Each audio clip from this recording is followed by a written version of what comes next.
کوٹھے کے صرف اسی حصے سے آشنائی تھی، جبھی اندھیرا ہونے کے باوجود بہت تیزی سے وہ اپنے کمرے میں گھس گئی تھی، لیکن دروازہ اتنا آہستہ بند کیا تھا کہ مقابل اس دروازے کی آواز کا تعین بھی نہ کر سکے۔ باران اس لڑکی کے پیچھے دروازے تک آیا تھا، لیکن پھر اندھیرا ہونے کے باعث مٹھیاں بھیج گیا تھا۔ 2 لمحے ہی ہوئے تھے جب اچانک جھماکے سے لائٹ آن ہوئی۔ باران نے بے اختیار آنکھیں بند کی تو نظروں میں وہ جھیل سی گہری آنکھیں گھوم گئی تھی۔ باران نے آنکھیں کھول کر اپنے ہاتھ کو دیکھا جو اس کی گردن پر لگا تھا۔ ناخن پر ہلکی ہلکی سرخی نمی لگی تھی، یعنی اس لڑکی کی گردن چھل چکی ہے۔ وہ کافی لمحے کھڑا اسی کے بارے میں سوچ رہا تھا، پھر پانی اپنے ہاتھ پر ڈالتا باران باہر آ گیا تھا۔ اس کے چہرے کے نقش تنے ہوئے تھے۔ پہلی لڑکی جس کو دیکھ کر وہ شہر میں جکڑا تھا، جو ایک کوٹھے پر رہنے والی لڑکی تھی، وہ اسے جھٹک چکی تھی۔ وہ باہر آیا تو بانو بائی تخت پر بیٹھی اور زریمان سامنے کھڑی مسکرا رہی تھی۔ میں ذرا لائٹ کھولنے گئی تھی، آپ کو کوئی مشکل تو نہیں ہوئی نا باران سیٹھ؟ زریمان نے لجاجت سے پوچھا تھا، تو باران زریمان کو نظر انداز کرتا بانو بائی سے مخاطب ہوا۔ اس عمارت کے اس پچھلے حصے میں کون رہتا ہے؟ باران کے پوچھنے کی دیر تھی زریمان کا دل جھوم اٹھا تھا، یعنی اندھیرے کے باوجود باران کی نظریں اس چڑیا پر پڑ چکی تھی۔ کوئی نہیں باران صاحب، وہ حصہ تو خالی پڑا ہے، وہاں رکھے کمرے میں کوٹھے کی غیر ضروری چیز رہتی ہے، بانو بائی نے خود اعتمادی سے کہا۔ باران دل سے ناراض ہو یا ان کا کوٹھا چھوڑ دے، وہ اپنی نازک وہ مومی ہیرو جڑی گڑیا باران دلشیر جیسے درندے کو خطر نہیں دینے والی تھی۔ انارا وہ چڑیا تھی جس میں بانو بائی کی جان بستی تھی، بھلا کیسے اس پھول کو کسی حیوان کے سپرد کر دیتی، جبکہ زریبان نے بٹیاں بیچ لی تھی۔ اسے باران پر بھی غصہ آیا تھا کہ وہ کیوں اسے اسی وقت گھسیٹتے ہوئے باہر نہیں لایا تھا، لیکن اسے دل میں یقین تھا کہ انارا کے حسن کی دید کے بعد باران دلشیر چین سے نہیں بیٹھ پائے گا۔ ٹھیک ہے، زریبان نے باران کو کہتے سنا تھا اور وہ اپنی بات مکمل کرتا باہر کی طرف چلا گیا تھا۔ زریبان کا منہ حیرت کی زیادتی سے کھلا تھا کہ وہ شخص واقعی کس قدر مغرور تھا کہ حسن پرست ہونے کے باوجود اصلی حسن کو کوئی قدر و قیمت ہی نہیں تھی۔ کیا واقعی اسے لا حاصل کو حاصل کرنے کا کوئی شوق نہیں تھا؟ باران جھٹکے سے گاڑی کا دروازہ کھول اندر بیٹھا، ابھی گاڑی سٹارٹ کرنے ہی لگا تھا کہ کسی خیال کے تحت اپنی شرٹ کے آستین اوپر اٹھائے تھے۔ بازو پر ایک چھوٹی سی دانتوں کی نیلی گڑی بنی تھی جس پر سرخ اور خون کی ننھی ننھی جمی ہوئی بوندیں تھیں۔ جنگلی ہرنی انارا کو جنگلی کے لقب سے نوازتے اس کے ہونٹ پر نامحسوس مسکراہٹ نمودار ہوئی تھی۔ وہ گاڑی سٹارٹ کرتا کوٹھے سے نکلنے لگا۔ وہ آج یہاں کسی لڑکی کی طلب یا تلاش میں نہیں آیا تھا، بلکہ وہ یہاں کسی خاص مقصد سے آیا تھا۔ بظاہر بانو بائی سے اس کا تعلق محض لڑکیوں کی لین تک تھا، پر اس کہیں زیادہ بڑا کام بانو بائی خفیہ طور پر اس کے لیے کرتی تھی، جس سے زریمان بھی لاعلم تھی۔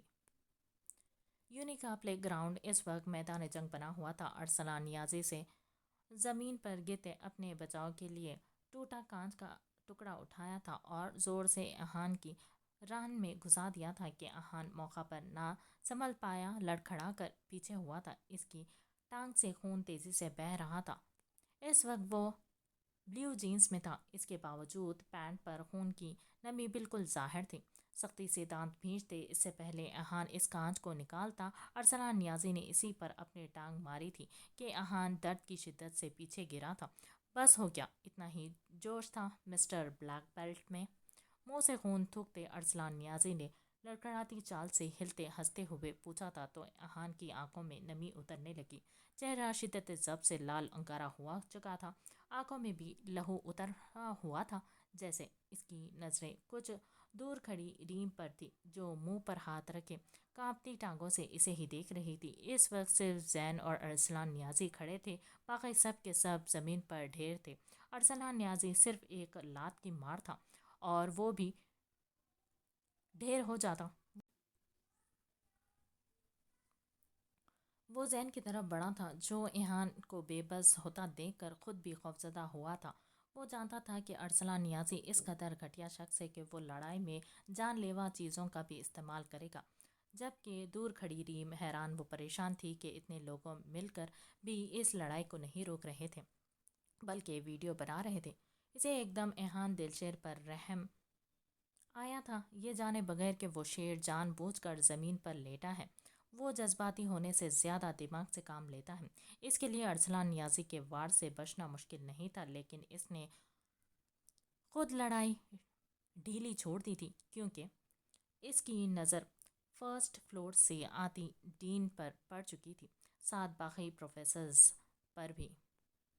تم نے خود لڑائی شروع کی تھی ارسلان، تم نے ہماری کلاس کی لڑکی کے ساتھ فحش الفاظ کا استعمال کیا ہے۔ پیچھے ہجوم میں کھڑے پروفیسرز کو دیکھتے زین نے جان بوجھ کر کہا تو ارسلان نیازی اکڑ سے ہنستا زین کے منہ پر ایک مکہ مار گیا تھا۔ زین لڑکھڑاتے زمین پر گرا تھا۔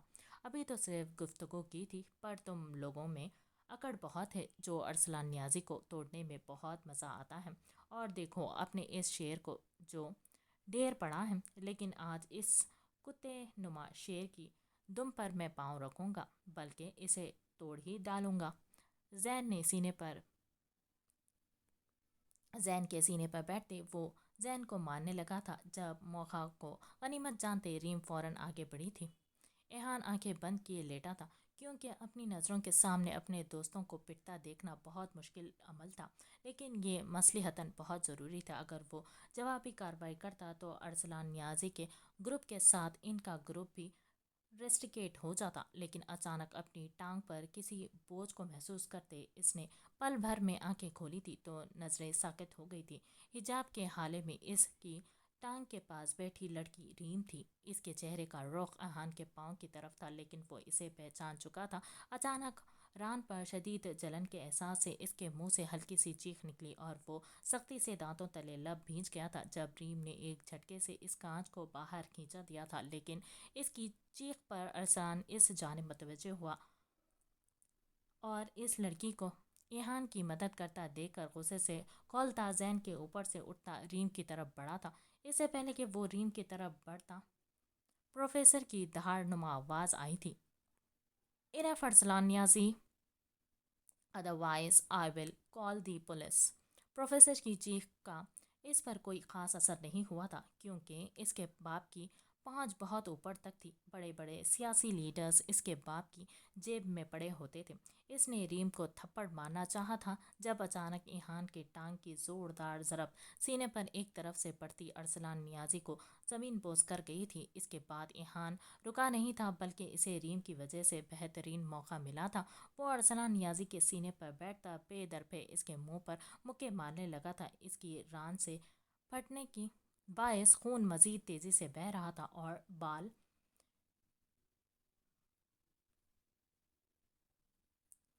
کی پونی جو پہلے ہی ڈھیلی ہو چکی تھی کھل کر اس کے چہرے پر بکھر چکی تھی۔ جب سینئر پروفیسر نے ایہان کو زبردستی پیچھے کھینچا تھا، "انف ایہان، چھوڑ دو اسے، وہ بے ہوش ہو چکا ہے"۔ "نو سر، میں اسے نہیں چھوڑوں گا، یہ ہمارے بیچ کی لڑکیوں کو ہراس کر رہا تھا"۔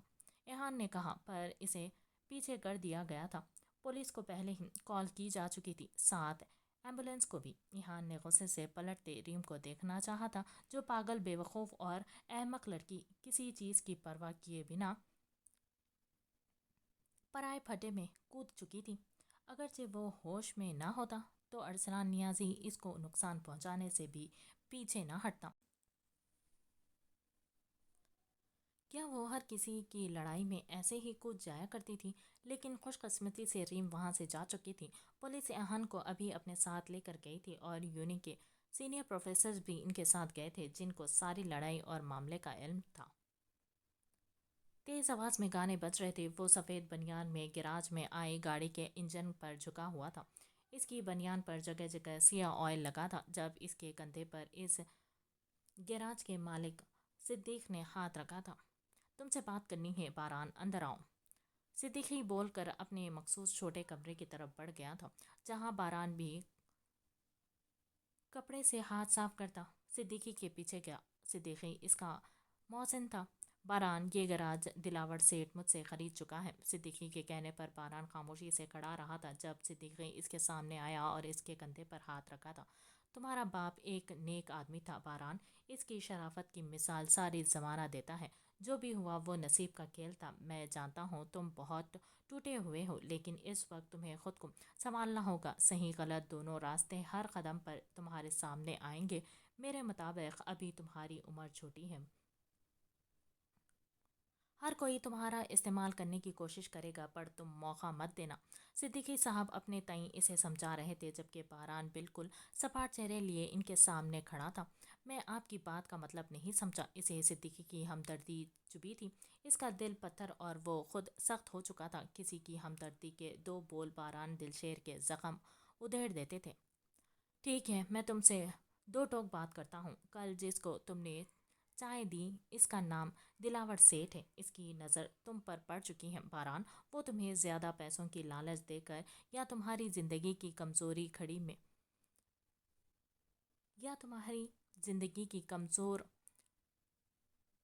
گھڑی میں اپنے مفاد تلاش کرتے تمہیں کام آفر کرے گا۔ تم اسے انکار کر دینا۔ اگر تم نے ہاں کر دی تو وہ تمہارے لیے وہ دلدل ثابت ہوگا جہاں سے نکلنے کا واحد راستہ موت ہوگی، اور وہاں کے لباس سے لے کر کھانا تک سب حرام ہے۔ تمہارے چھوٹے بہن بھائی ہیں، تم ان کے سر پر واحد سرپرست ہو۔ ابھی تم سب اپنوں کے اصلی روپ دیکھ چکے ہو۔ یاد رکھنا تمہارے بعد ان کا کوئی نہیں ہوگا۔ صدیقی صاحب نے پوری بات اس کے سامنے رکھ دی تھی، ساتھ اسے صحیح غلط کا راستہ بتا دیا تھا، پر مجھ سے دلاور سیٹھ نے کوئی بات نہیں کی۔ باران نے کندھے اچکائے تھے۔ نہیں کی، پر کرے گا۔ تم انکار کر دینا صاف صاف۔ وہ تمہارے ساتھ زبردستی نہیں کرے گا۔ صدیقی کے کہنے پر باران اس بات میں سر ہلاتے باہر نکل گیا تھا اور واپس اسی گاڑی کے انجن کو ٹھیک کرنے لگا تھا جس پر وہ پہلے معمور تھا۔ کچھ دیر بعد اس نے کڑک کاٹن کے سوٹ میں دلاور سیٹھ کو اندر آتے دیکھا تھا، پر نظر انداز کر دیا تھا۔ کافی دیر بعد جس طرح دلاور سیٹھ اندر آیا تھا، اسی طرح صدیقی ایک بریف کیس لیے باہر جا رہا تھا۔ باران سمجھ گیا تھا اس بریف کیس میں گیراج کی قیمت ہے۔ یہ سوچ کر باران پریشان ہوا تھا کہ اگر اس نے دلاور سیٹھ کے کام سے منع کر دیا تو دلاور سیٹھ اسے نوکری سے فارغ نہ کر دے۔ اس کے بہن بھائی نے کچھ ہفتے پہلے 1 دن اور 2 راتوں کا فاقہ کیا تھا۔ ماں کا بھاگنا اور باپ کا مرنا تھا کہ محلے کے پرجون والے نے ادھار دینے سے بھی یہ کہہ کر منع کر دیا تھا کہ لوٹاؤ گے کہاں سے؟ چھوٹے، تجھے دلاور سیٹھ نے بلایا ہے۔ ایک لڑکے نے اسے اندر جانے کا اشارہ کیا تو باران اسی کمرے میں چلا گیا جہاں دلاور سیٹھ کرسی پر بیٹھا سگریٹ پھونک رہا تھا۔ گھر میں کتنے افراد ہیں؟ دلاور سیٹھ کا پہلا سوال اسے چونکا گیا تھا۔ ایک بھائی ہے، چھوٹا۔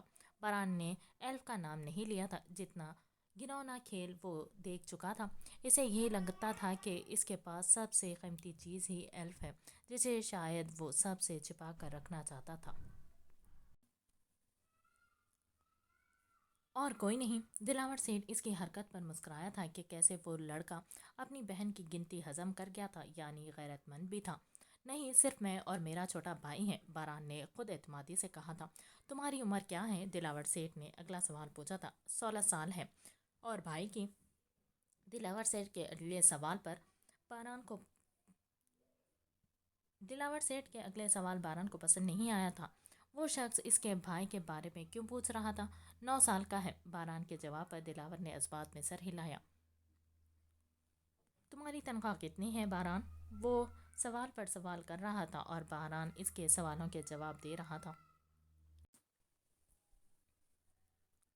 8,000۔ باران کے مختصر جواب پر دلاور سیٹھ نے جیب سے ایک نوٹ کی گڈی نکال کر اس کے سامنے ٹیبل پر رکھی تو باران ناسمجھی سے دلاور سیٹھ کو دیکھنے لگا۔ 30,000 ہے۔ آگے بڑھنے کا ایک بہترین موقع۔ عزت اور شرافت سے تم آج سے 8 سال بعد بھی 8 سے 18 پر پہنچو گے، جبکہ یہ 30 3 ماہ میں ڈبل ہونے کے چانسز ہیں۔ 8,000 میں تمہارے بھائی اور تم 2 وقت کی روٹی کھا سکتے ہو، نہ کچھ ڈھنگ کا پہن سکتے ہو، نہ اسے اچھے سے پڑھا سکتے ہو۔ تم سمجھدار ہو، تم ضروریات مار سکتے ہو، پر وہ بچہ ہے. اگر کل دوسرے بچوں کو دیکھ کر خواہش ظاہر کرتے تو کیسے منع کرو گے؟ دلاور سیٹھ کے سوال پر باران لب بھیج گیا تھا. مجھے دال نہیں کھانی، مرغی کھانی ہے. باران کے کانوں میں ایک باریک سی معصوم آواز کانوں میں گونجی. 2 دن پہلے اس کی 6 سال بہن ایلف نے کہا تھا، اور پھر بہت کوشش کے بعد وہ ایلف کو چکن کھلانے میں کامیاب ہوا تھا. باران خاموش دیکھ کر دلاور سیٹھ مسکرایا تھا. وہ ایسے ہی سیٹھ نہیں بنا تھا، وہ دکھتی رگ پر وار کرنا جانتا تھا. میں تمہیں مجبور نہیں کروں گا، تم خود عقل مند ہو. اگر تم میرے ساتھ کام کرنے پر راضی ہوتے ہو تو ان پیسوں کو اٹھا لو، ورنہ 8,000 تنخواہ کی جگہ 10,000 تنخواہ تمہیں یہاں ملتی رہے گی. دلاور نے کہتے ایک گہرا کش لیا تھا. اگر تم نے یہاں ہاں کر دی تو وہ تمہارے لیے وہ دلدل ثابت ہوگا جہاں سے نکلنے کا واحد راستہ موت ہوگی. باران کے لیے فیصلہ مشکل تھا. اس کا دل ڈگمگانا لگا تھا. اسے پیسوں کی ضرورت تھی، آگے بڑھنا تھا، لیکن وہ کھڑا ہو گیا تھا. اس کا دل عجیب ہو رہا تھا. باران کو کھڑا ہوتا دیکھ کر دلاور سیٹھ کی مسکراہٹ غائب ہو گئی تھی. ابا کہہ رہے تھے قصور مہرو کا نہیں تھا بلکہ بابا کا تھا، کیونکہ وہ غریب تھے. ایہان نے اسے اپنے باپ کی خبر پر بیٹھتے بتایا. کیا حاصل ہوا تھا اس کے باپ کو؟ شرافت اور عزت کا 2 وقت کی روٹی سے صرف ذلت، رسوائی اور موت. آنکھوں میں نمی اترنے لگی تھی اور پیٹ میں مروڑ سی اٹھی تھی کہ وہ پل بھر میں آنکھیں میچتا پلٹا تھا اور ٹیبل پر رکھی اس نوٹوں کی گڈی کو اٹھا لیا تھا. دلاور سے گہرا مسکرایا تھا. وہ دور سے دیکھ لوگوں کو پہچان لیتا تھا. باران کو پہلی بار دیکھ اسے اندازہ ہو گیا تھا کہ باران اس کے لیے ہیرا ثابت ہوگا. وہ ایک بزنس پارٹی تھی جہاں بلیک اینڈ ریڈ کلر کا تھیم تھا. ہلکے ہلکے پرساز ماحول میں سر پھیلائے رہے تھے. لوگ گروپ بنا کر کھڑے تھے. اس پارٹی میں چھوٹے سے چھوٹا اور بڑے سے بڑا بزنس مین شامل تھا. زاویار اور باران ایک ساتھ اندر داخل ہوئے تھے. دونوں ہی اپنی دنیا کے جانے مانے کامیاب بزنس مین تھے. وہاں ہر کوئی ان کو جانتا تھا. لوگ یہ بھی اچھے طرح سے جانتے تھے کہ باران دلشیر اور زاویار خانزادہ آپس میں گہرے دوست تھے. دونوں کی شخصیت چھا جانے والی تھی، پر دونوں کی شخصیت میں ایک فرق تھا. جہاں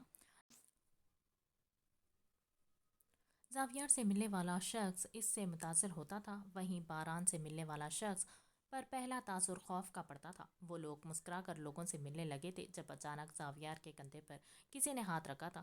زاویار نے جیسے ہی گردن موڑی تھی ویسے ہی مسکراہٹ ہونٹوں سے بالکل غائب ہو گئی تھی. Hello mister Zavyar Khanzada. باسل نے مسکرا کر ہاتھ آگے بڑھایا تو پیچھے کھڑی سبرینا آگے آئی تھی.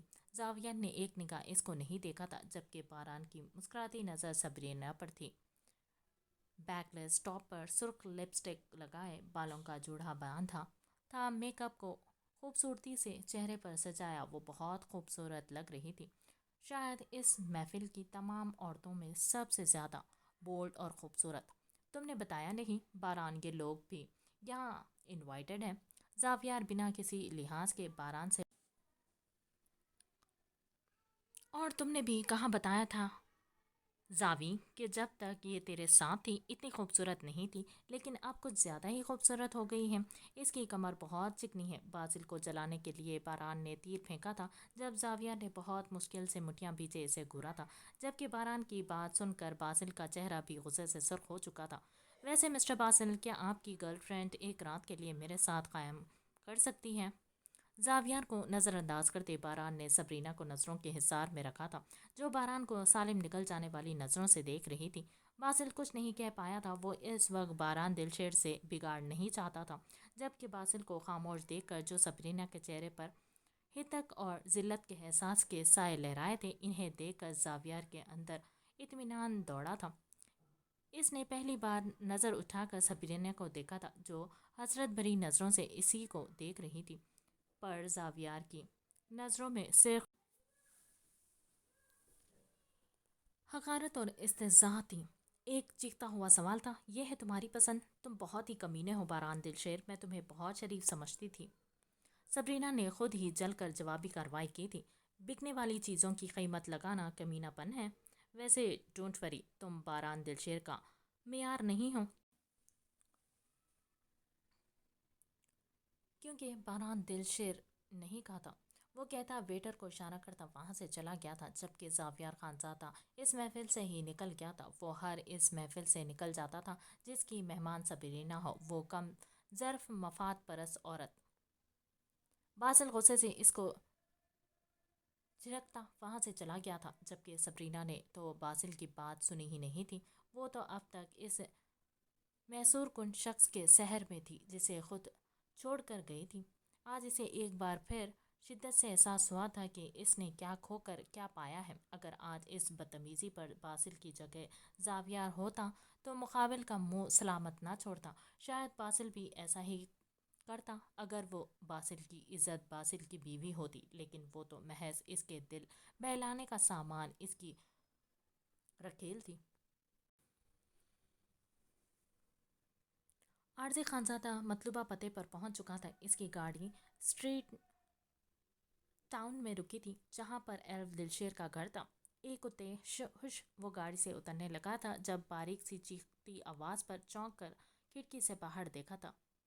بلیک بی ایم ڈبلیو میں فرنٹ ڈرائیونگ سیٹ پر بیٹھا تھا۔ جس گلی میں اس کی گاڑی کھڑی تھی وہ واشنگٹن کی ایک اسٹریٹ تھی۔ جو جس مقصد کے تحت یہاں آیا تھا وہ اسی گلی میں موجود تھا۔ وہ مقصد ایلف دلشیر تھا۔ ایلف کا یتیم خانہ اسی گلی میں تھا۔ پلان کے مطابق وہ ایلف سے اوپن ڈیل کرنے آیا تھا۔ اس کا ارادہ تھا وہ ایلف کو اپنے ساتھ لے کر جائے گا اور پھر باران دلشیر کے سامنے اپنی ڈیمانڈ رکھے گا۔ ابھی گاڑی اسٹریٹ میں رکی ہی تھی، اس کان سے ایئرپورٹ نیچے گرا۔ وہ اسے اٹھانے جھکا ہی تھا، کسی لڑکی کے چیخنے کی آواز پر سیدھا ہوا تھا اور گاڑی کی کھڑکی سے باہر دیکھا۔ وہ باہر کا منظر صاف دیکھ سکتا تھا، البتہ باہر والا اندازہ بھی نہیں لگا سکتا کہ اندر کوئی شخص ہوگا۔ ہلکے گلابی رنگ کے ٹخنوں کو چھوتا فلورل فراک جس پر باریک باریک سرخ دل بنے تھے، سر پر سرخ حجاب لپیٹے وہ لڑکی ہاتھ میں 2 تھیلیاں پکڑے ہوئے تھی۔ اس کے چہرے کا رخ دوسری جانب تھا اور کچھ حجاب کے رکاوٹ تھی کہ عارضک کے لیے اس کا چہرہ دیکھنا مشکل ہو رہا تھا۔ اور دوسری بات حیران کرنے والی یہ تھی کہ وہ لڑکی کسے گالی دے رہی تھی؟ یہاں تو کوئی اس کے علاوہ کوئی تھا ہی نہیں۔ کیا وہ لڑکی پاکستانی تھی؟ ورنہ یہاں اردو زبان کا کیا کام؟ پیچھے رہو، میرے ساتھ کتا پنا مت کرو، کتے کہیں کے۔ وہ لڑکی اچانک بھاگتی ہوئی اسی کی گاڑی کی طرف آ رہی تھی۔ عارضک نے تھوڑا آگے جھک کر دیکھا تو بے اختیار ہونٹ مسکرائے تھے۔ اس کے پیچھے سفید رنگ کا کتا تھا اور وہ کتے کو کتا پنا کرنے سے منع کر رہی تھی، لیکن وہ اس کی گاڑی کے جانب کیوں آ رہی تھی؟ غور سے دیکھنے پر معلوم ہوا کہ وہ لڑکی کوئی اور نہیں بلکہ ایلف دلشیر ہی تھی۔ اس نے گاڑی کے پاس آ کر ہاتھ میں پکڑا سامان اس کی عارضک کی گاڑی کی چھت پر رکھ دیا تھا۔ دیکھو، اگر تم نے مجھے کاٹا تو میں بھی کاٹ لوں گی۔ کپکپاتے ہاتھ گاڑی کے شیشے پر رکھتے وہ غصے سے بولی۔ عارضک نے بے اختیار ہنستے ہوئے اپنے منہ پر ہاتھ رکھا تھا۔ وہ کتا برابر اس کے سامنے آتا بھونک رہا تھا، پر وہ کاٹ نہیں رہا تھا۔ شاید اس کا ارادہ صرف تنگ کرنے کا اور ڈرانے کا تھا۔ یہ کتا نسلی تھا یا شاید کسی کا پیٹ تھا؟ اس کی نظر گاڑی کے شیشے پر رکھے ایلف کے مومی ہاتھ پر پڑی۔ اس نے پہلی بار کسی لڑکی کا ہاتھ اتنے قریب اور غور سے دیکھا تھا۔ باریک تراشیدہ خوبصورت انگلیاں، اس کا ہاتھ کافی نازک تھا۔ ابھی وہ ہاتھ کو ہی دیکھ رہا تھا جب ایلف نے اپنا چہرہ گاڑی کی جانب کیا۔ گلابی گلابی پھولے گال، ابھی نظریں یہاں تک ہی ٹھہری تھی کہ وہ پلٹ گئی۔ اچھا سنو، میں تمہیں ایک بوٹی دوں گی اگر تم نے مجھے جانے دیا۔ اب وہ رشوت دینے پر اتر آئی تھی۔ عارضک کو ہنسنے کے ساتھ اس بیوقوف لڑکی کی عقل پر شبہ ہوا تھا۔ وہ ایک جانور سے ڈیل کر رہی تھی، لیکن اس کی ڈیل کے جواب میں وہ کتا اور زیادہ زور سے بھونکا تھا۔ اچھا نا، ایک نہیں 2 بوٹیاں لے لو۔ رشوت کی مالیت میں اضافہ ہونے پر حیران کن منظر عارضک نے دیکھا کہ وہ کتا دم ہلاتا زمین پر سلجھو انداز میں بیٹھ گیا تھا۔ ایلف نے جلدی جلدی اس کی گاڑی کے اوپر سے تھیلیاں اٹھائی تھی اور اندر سے چکن کی چھوٹی چھوٹی 2 بوٹیاں نکال کر اسے کتے کے آگے کی، پر اچانک وہ کتا غرانے لگا۔ دیکھنے سے یوں معلوم ہوتا تھا جیسے یہ سب روز کا معمول ہے۔ کتے کہیں کے، منہ میں بڑبڑاتے ایلف نے اب کی بار 2 لیگ پیسز کی بڑی بوٹیاں نکال کر اس کے سامنے پھینک دی تھی۔ وہ کتا اپنا ڈیلیشیس میل کھانے میں مگن ہوا تو وہ ایک طرف سے ہوتی خاموشی سے وہاں سے نکلنے لگی اور پھر تیزی سے بھاگتی گلی کا آدھا راستہ کراس کر کے واپس پلٹی۔ تو بھی کتا، اور تیرا مالک بھی۔ ابھی اس نے اتنا ہی کہا تھا کہ وہ کتا اپنی بوٹی چھوڑ اس کے پیچھے لپکا تھا۔ اس کتے کو اپنی طرف بڑھتا دیکھ کر ایلف الٹے پیر بھاگی تھی اور ایک قدم کی دوری پر موجود اس سفید گھر میں گھس گئی تھی۔ گاڑی میں بیٹھا حیران پریشان عارض خانزادہ اس کے اندر جاتے ہی کہکا لگا کر ہنسا تھا۔ آج یوں معلوم ہوا تھا جیسے اس نے لائف کارٹون دیکھا ہے۔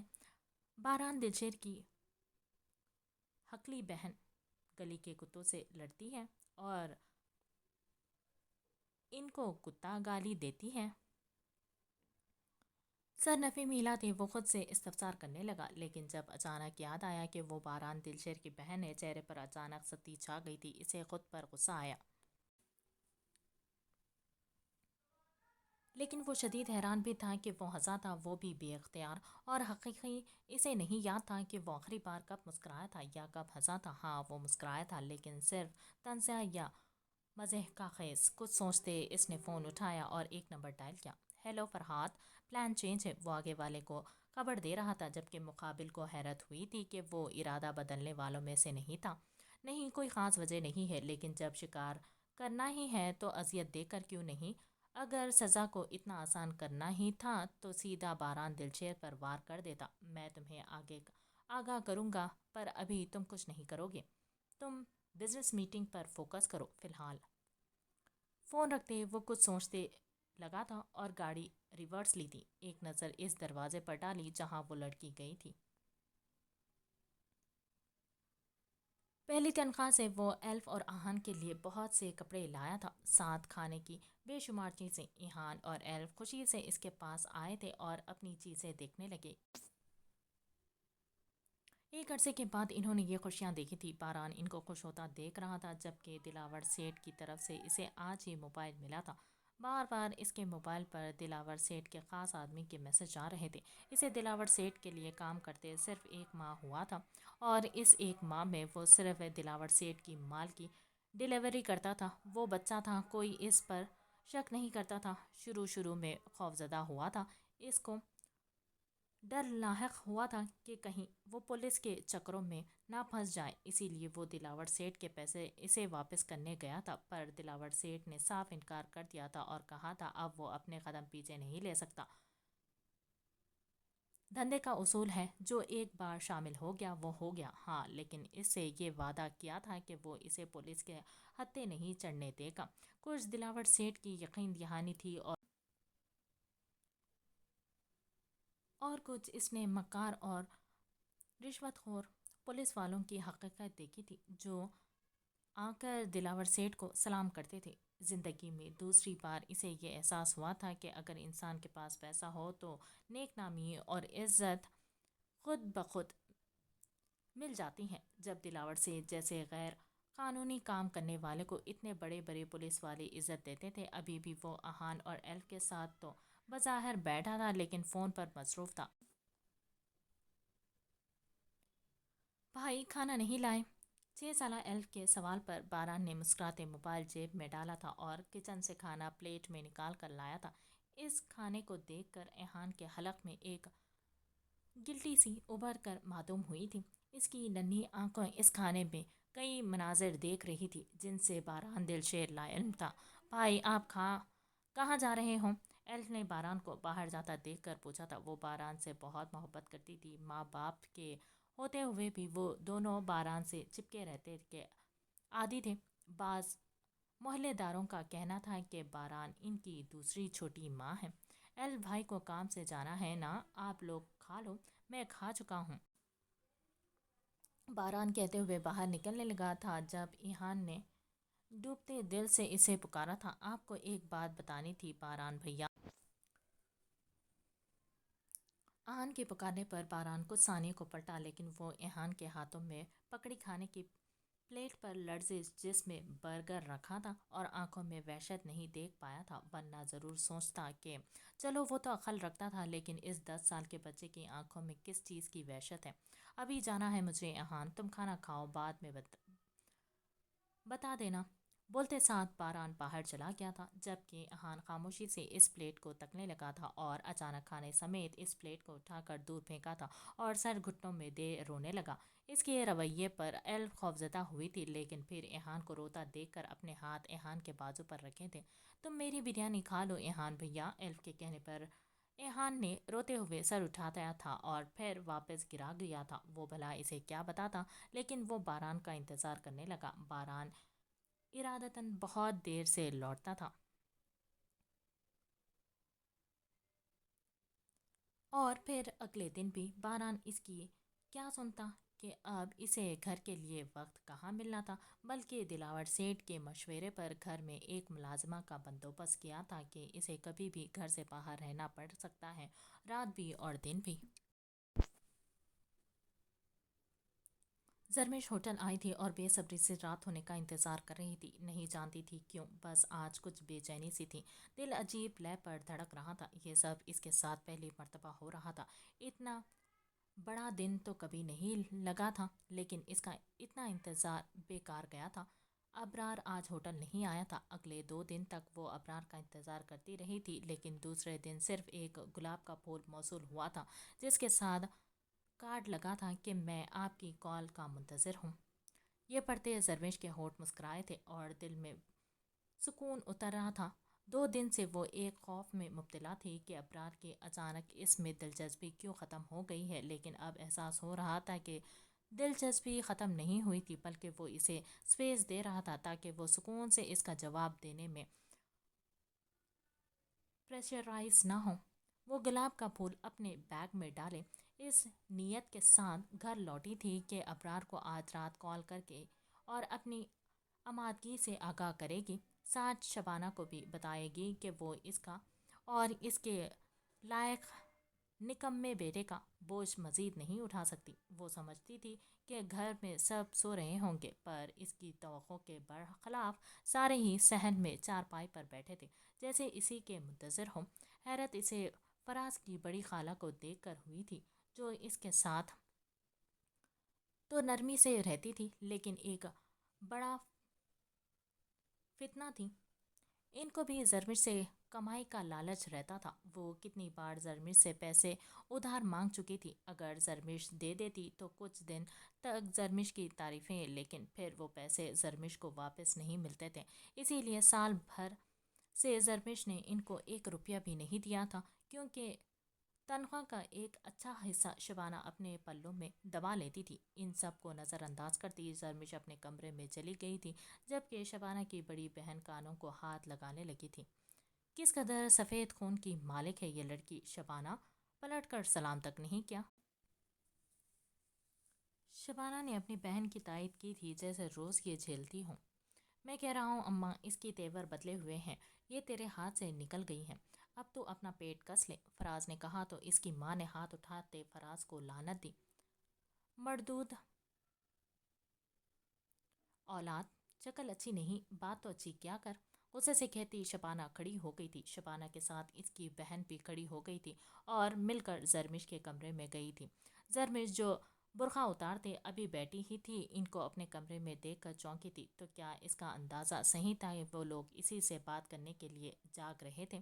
پر کیوں، مجھے ابھی آرام کرنا ہے، کل بات کریں گے، کم از کم اس وقت وہ سکون چاہتی تھی۔ جبھی وہ منہ پھیرتی بولی تھی،